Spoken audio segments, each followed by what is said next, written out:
নমস্কার, কেমন আছেন সবাই? আশা করছি যে যেখানেই আছেন ভালো আছেন, সুস্থ আছেন। আমি অনিশার আরও একটি নতুন ব্লগে আপনাদের স্বাগত জানাই। আমি আজ সকাল সকাল ঘুম থেকে উঠেছি। অনেকটাই সকালে বলতে পারেন। ঘুম থেকে উঠেছি। ঘুম থেকে উঠে ফুল কুড়িয়ে রেখে ঠাকুরের জন্য রেখে দেখলাম একটু অন্ধকার অন্ধকার আছে। কিছুক্ষণ না বসেছিলাম। তারপর বাইরে এসে বাইরের কাজগুলো সারছি। মানে ওই যে উঠানটা ঝাড় দিয়ে নিচ্ছি। আগে কিন্তু ঘরটা ঝাড় দিয়ে নিয়েছি। তারপরেই কিন্তু উঠানটা ঝাড় দিতে এসেছি। আর সামনে ওই যে আমাদের নতুন রাস্তা হয়েছে, তাই মাটিগুলো ওরকম করে ফেলেছে। আর এইদিকে ওই যে বলেছিলাম না, আমার স্ট্যান্ড ছাড়া মুছতে খুব অসুবিধা হয়।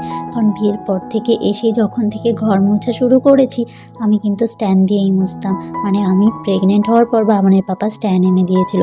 তো সেই মতন কিন্তু একটু অসুবিধাই হচ্ছিল কিছুদিন। তো বাবানের পাপা কাল মনে করে স্ট্যান্ডটা নিয়ে এসছে। আমি কিন্তু আর বলিনি ওকে, ওই দেখলাম মনে করে স্ট্যান্ড নিয়ে এসছে। সেটা দিয়ে আজকে প্রথম ঘরটা মুছছি। জানো তো কি ভালো লাগে নতুন জিনিস ব্যবহার করতে, এতটা ভালো লাগে আর এতটা আনন্দ লাগে কি আর বলবো। আর এই স্ট্যান্ডটা কিন্তু মানে এই যে জল একেবারে চিপড়ে নেওয়া যায়, আমাকে হাত লাগাতে হয় না। শীতকালে কিন্তু বেশ উপকার পাই এর থেকে। এই কারণে কিন্তু আরও ভালো লাগে স্ট্যান্ড দিয়ে ঘর মুছতে। কারণ এই যে জলটাতে তো হাত লাগাতে লাগবে না, বালতিতে করে জল নিয়ে এসছি আর স্ট্যান্ডটা দিয়েই কিন্তু ঘুরিয়ে চিপড়ে নিলে হয়ে গেল। আর কিন্তু আমরা শীতে সকলেই ভয় পাই জলকে। সকলে না পেলেও আমি কিন্তু খুবই ভয় পাই। মানে আমার সকালবেলা বাসন মাজতেও কিন্তু মানে একটু রাগ রাগ মতনই হয়, বা একটু খারাপ লাগে যে এত ঠান্ডার ভিতর ঠান্ডা জলে হাত দিতে। সেই কারণে কিন্তু আমি রাত্রেই শীতকালে প্রায় মানে সবসময় আমি শীতকালে রাত্রে কিন্তু বাসন মেজে রাখি। তো এইদিকে কিন্তু তার মধ্যে আমি ঘরটা মুছে নিয়ে এই যে বাইরের সানটা ধুয়ে দেবো, সেই কারণে কিন্তু এখানে বালতিতে জল নিয়ে এসে আগে তুলসী মন্দিরটাকে আর কি জল দিয়ে ধুয়ে দিলাম। জল দিয়ে দূর থেকে আর কি ধুলাম, হাত আর লাগাইনি। আর এইদিকে কিন্তু আমি ঝাঁটা দিয়ে পুরো সানটাকে ভালো করে পরিষ্কার করে ধুয়ে নিচ্ছি। তারপর কিন্তু আর যে সমস্ত কাজ বাজ ছিল টুকিটাকি, সেগুলো সেরে একেবারে বাসি কাপড় ছেড়ে জামা কাপড় ছেড়ে নিয়ে চলে এসেছি রান্নাঘরে। রান্নাঘরে এসে কিন্তু বসিয়ে দিয়েছি চা। চায়ে একটু মধু দিয়ে দিলাম। মধু আদা দিয়ে চাটা করছি আজকে। যেহেতু শীতের শুরু বা শীতের সকাল, শীতের সকালে যদি একটু এরকম আদা চা পাওয়া যায় বেশ কিন্তু দারুণ লাগে। যেহেতু বাবানের পাপার একটু গলাটা ব্যথা ব্যথা হয়েছে বলছিল, সেই কারণে আজকে একটু মধু দিয়ে করলাম চাটা। আর আমি চা করলে, লিকার চা করলে আমি কিন্তু আদা দেবই, কারণ আমার আদা চা খেতে বেশ ভালো লাগে। এদিকে বাবানের পাপাও চাটা নিয়ে চলে গেল, বাবানের পাপার চাটা। আর আমি চা নিয়ে চলে এসেছি দোকানে। দোকানে এসে দেখলাম দুটো পাখি রয়েছে এখানে। ওদেরকে খাবার দেওয়া হয় না, অনেক দিন হয়ে গেছে মানে অনেক মাস হয়ে গেছে আমি সকাল সকাল দোকানে আসি না, তাই কিন্তু আর খাবারও দেওয়া হয় না। তাই আজকে এসেছি, এসেই কিন্তু আগে ওদের খাবার দিয়েছি। আর কত পাখি চলে এসছে।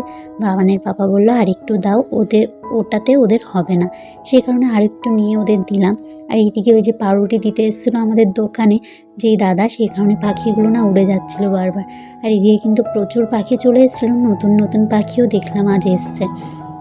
তারপর কিন্তু এখানে বসে বসে আমি ওই পাখিদের দেখছিলাম আর চাটা খাচ্ছিলাম। এতটা ভালো লাগছিল কি আর বলবো। যাই হোক, চলো যাই, রান্না বসাতে হবে। এদিকে চলে এসেছি রান্নাঘরে। রান্নাঘরে এসে ভেবেছিলাম একটু ডালের বড়া করব, সেই কারণে কাল রাত্রে ডালটা ভিজিয়ে রেখেছিলাম। তবে দেখলাম আর ডালের বড়া করলে হবে না, কারণ যেহেতু আজকে মাছ নেওয়া হয়নি, কিছু একটা তো করতে হবে ঝোল তরকারি। তাই ভাবলাম একটু ডাল করি। তাই কিন্তু ডাল সিদ্ধটা বসালাম, ভেজানো ডালটাই। আর এদিকে কিন্তু কালকের রাত্রের কিছুটা ভাত রয়েছে, তাই খালি খালি ভাতটা ফেলে দেব। সেই কারণে ভাবলাম একটু ভাতটা ভেজে নিই, সকলের খাওয়া হয়ে যাবে। তাই কিন্তু কড়াইতে তেল দিয়ে একটু আলুটা আগে ভেজে নিলাম। আর ভাতের সঙ্গে আলু ভাজা আমার খুবই ভালো লাগে। তো যাই হোক, এখানে কিন্তু একটু রসুন কুচি, কয়েকটা লঙ্কা চিরা আর একটু পেঁয়াজ দিয়ে দিয়েছিলাম। তারপরে এই যে রাত্রে যে ভাতগুলো ছিল একটু ভালো করে হাত দিয়ে ভেঙে নিয়ে তারপরে কিন্তু এখানে কিন্তু আমি এই যে ভালো করে মিশিয়ে দিচ্ছি। আর কি বলতো, এইভাবে যদি আমরা সংসারের জিনিস একটু বাঁচাতে পারি তাহলে কিন্তু খুবই উপকার হয়। এইসব জিনিসপত্র যদি ফেলে দিই তাহলে কিন্তু ফেলেই দেওয়া হয়ে যাবে।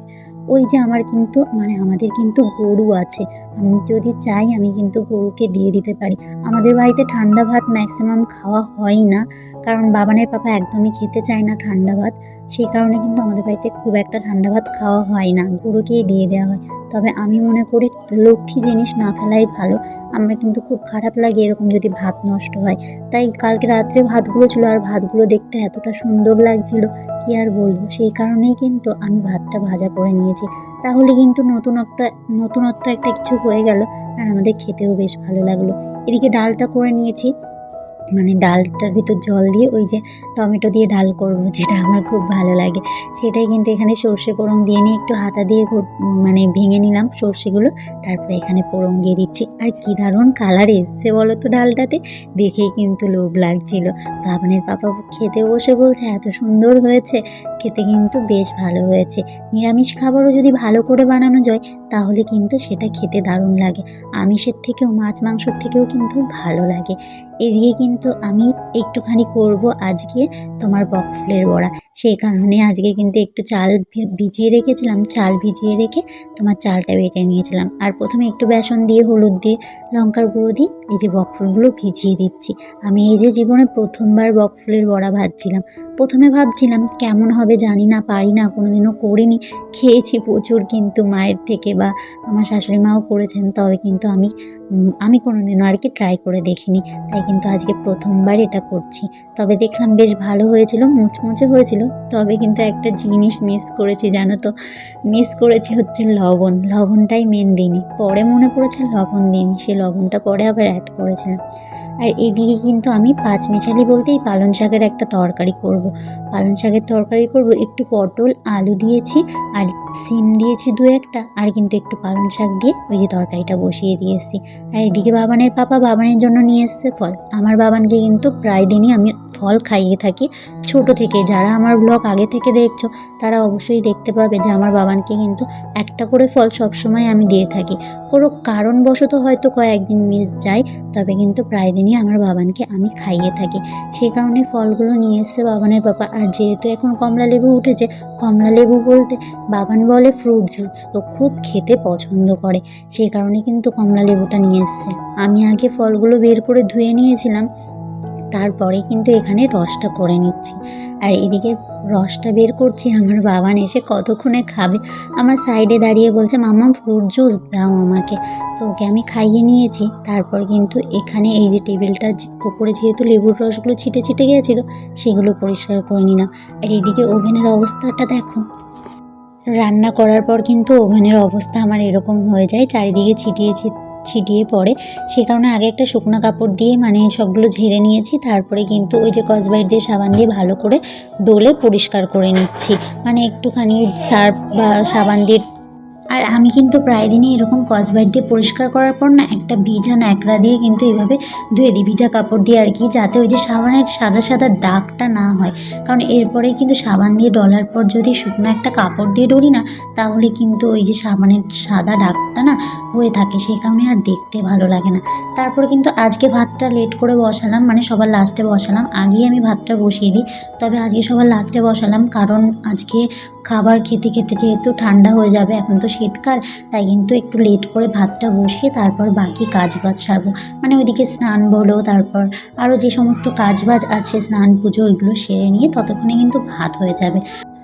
যাই হোক, এদিকে কাজবাজ সেরে নিয়ে আমি চলে এসেছি ঘরে এসে বিছানাটা গুছিয়ে নিচ্ছি। আজকে একটু টাইম পাইনি বিছানা গোছানোর, আমি দোকানে ছিলাম, বাবানের বাবার একটু চাপ ছিল, সেই কারণেই কিন্তু দোকানে ছিলাম। আর এইদিকে এসে সেই কারণেই কিন্তু আমি ঘরের কাজবাজ সারছি, ঘরের বিছানাটা তুলে নিচ্ছি, তারপরে কিন্তু স্নান সেরে ঠাকুর পুজো দিয়ে নেব আর কি, আর যা কাজবাজ আছে সেগুলো আর কি সারবো। তারপর কিন্তু চলে এসেছি ছাদে এসে এখানে মাটির সঙ্গে একটু গোবর সার মিশিয়ে নিচ্ছি, যেহেতু আমাদের গরু আছে, গোবর সারের তো অভাব নেই, সেই কারণে গোবর সার নিয়ে এসে মিশিয়ে নিচ্ছি আমি মাটির সঙ্গে ভালো করে। তারপরে কিন্তু এর ভেতরে বীজগুলো দিয়ে দেব। আর এখানে কিছু নীলকণ্ঠের বীজ আর তারাগাঁদার বীজ আমি লাগাচ্ছিলাম। তবে আজ আসি, দেখা হবে আবারও পরবর্তী নতুন কোনো ভিডিওর সঙ্গে, নতুন কোনো সকালে। ততক্ষণ কিন্তু তোমরা সকলে ভালো থেকো, সুস্থ থেকো ও সাবধানে থেকো। আর হ্যাঁ, তোমাদের আমার ভিডিও যদি ভালো লেগে থাকে অবশ্যই একটা লাইক করে দিও, আর আমার যদি কোনো ভুল ত্রুটি হয়ে থাকে অবশ্যই কিন্তু আমাকে কমেন্ট করতে ভুলো না। আর আমার ভিডিও যদি ভালো লেগে থাকে অবশ্যই নিজের আপনজনদের কাছে আমার ভিডিও শেয়ার করতে পারো।